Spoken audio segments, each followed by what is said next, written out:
Welcome to the At Heart YouTube channel, where we share tactical advice to help you grow your small business and as an entrepreneur. I am Brighton Muty, and today we're going to be talking about the button that makes you money. Now, if you have a website, as most business owners should and do, you likely have a button somewhere on your website, and that button directs your visitor to certain content or a contact form on your website. But is your button actually making you money? We're going to be talking today about the criteria of what makes a great call to action button on your website.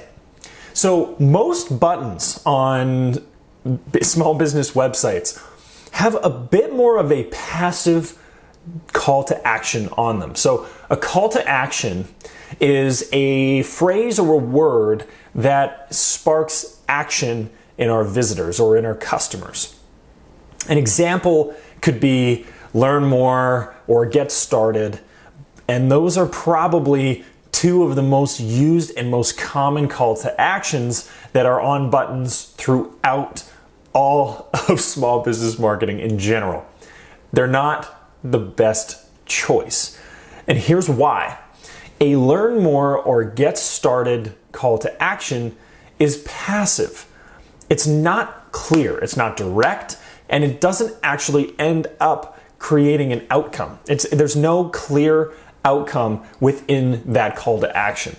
And the thing is if you're passive and not entirely confident in the call to action, then neither is your perfect customer, neither is your visitor. Your visitor is not even going to be confident in placing an order. So we need to create a call to action for your website, for your business, that is clear and is confident. An example of a clear and confident call to action would be buy now, or simply buy. If you go to apple.com, all of their products have a buy button. That's it. It's if you want this product because we know it's great, buy it now. Just buy. That is the call to action on the website.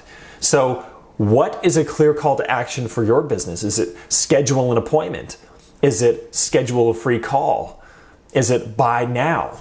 What is the clear first step that you need your perfect customer, the visitor to your website, to take in order to take the next step in purchasing your product or transforming their lives or solving the problem that they have that you can help them solve?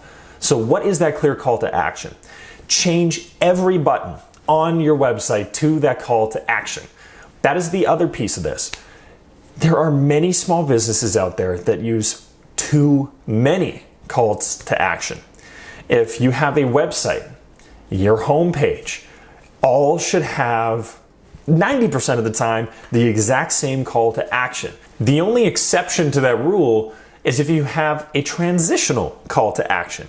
And what a transitional call to action is taking somebody who isn't currently, at this very moment, ready to buy and giving them an easier, less committed action that they can take where you offer them free value. That's where we convert a visitor into a lead with a lead generating PDF, a video series, or any other type of value add content that they can use prior to being ready to make a purchase and place an order. So every single call to action on your homepage should be the same.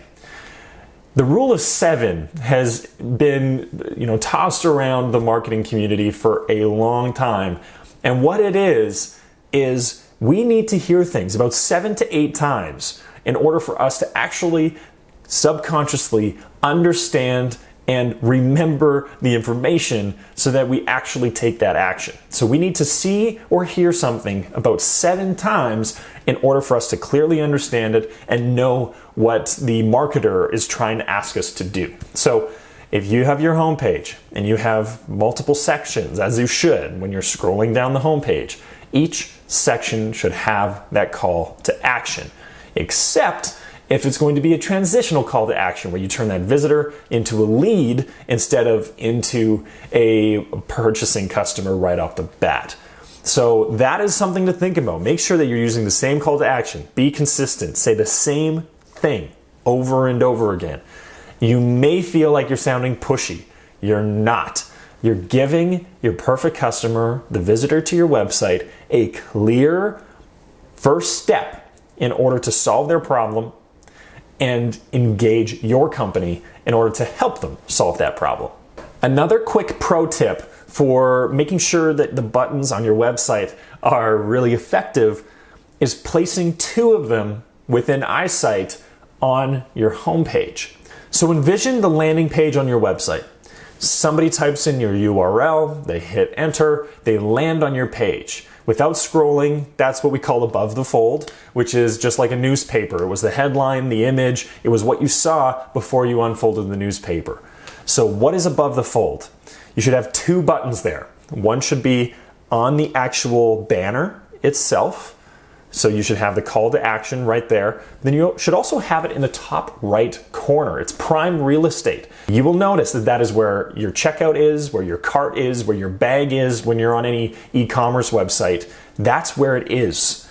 Our brains and our eyes actually track a website in a Z pattern, in a Z pattern.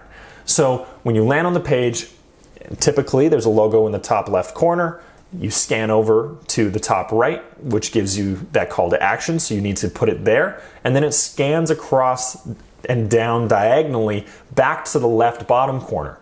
So you want to hit the top right corner with the call to action, and you want to hit the middle or the bottom left with your second call to action. Immediately you get 2 impressions from that visitor telling them what you want them to do or what the first step is in order to engage your company to help them solve your problem. So that's a little bit of a cheat code, if you will, about where to place your first 2 calls to action. So that is your homework this week. Look at your website. Check your calls to action. Are they clear? Are they confident? And are they truly telling the visitor what the first step is to engaging your company? Then the next piece of that is making sure that that button leads to the proper page. Is it to a contact page so they can schedule an appointment? Is it to a configuration page so they can customize the product that you're offering? Make sure that the call to action matches the destination for that button. So that is your homework. Make sure you change your calls to action if they're not direct, if they're passive, and replace them with calls to action that are clear, confident, and really actually tell your perfect customer what the next step is to engage your company. I am Brighton Muty, and thank you for tuning in to this week's episode of the At Heart Co. YouTube channel. If you'd like to stay up to date on all future videos, hit the subscribe button and the bell to stay up to date, and hit the thumbs up button if you like what you saw in this video and hopefully it helped. And I'd love to know what the calls to action you chose are. So put those in the comments and we'll see what the most popular calls to action are. Thanks so much for tuning in. I will see you next week where we will release another video with tactical advice to help you grow your small business and an entrepreneur right here on the At Heart Co. YouTube channel.